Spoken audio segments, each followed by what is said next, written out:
First case, I became very conscious myself when I was a resident. I was taking care of a young infant, about 4 months old, who had probably had AIDS.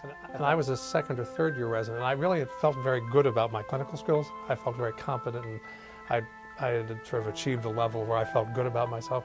And I remember taking care of this critically ill child for probably a month in the hospital. And then one night he was essentially dying. I had nothing else to offer him. I didn't know what to do about that. The attending said, okay, the parents are here.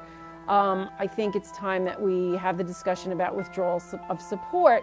And he turned to me and said, have you ever done this before? And I said, no, obviously. I was just out of my intern year. And he said, well, good, you've got to learn how to do this sometime, so it might as well be now. And I felt so incredibly inadequate, and I called the attending at night. And I remember it so well. Then he said, no, Gaines, you should feel very confident. You've done everything that could be done for that child, that he's dying. And I said, but the family's in there. I don't know what to say.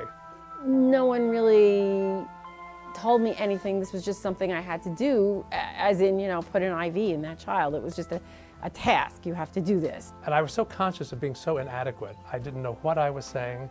I tripped over myself in language. I made things worse. And I had to sit there and tell this family that we thought that the best thing would be to withdraw support, knowing full well that this mom could not have any more children.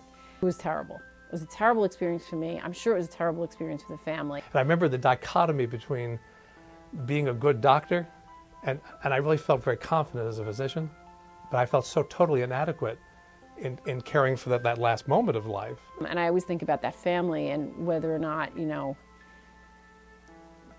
how they felt about the whole thing. I mean, whether or not they felt supported. There was very little support or any closure to the whole experience, and I think it could have been done much better.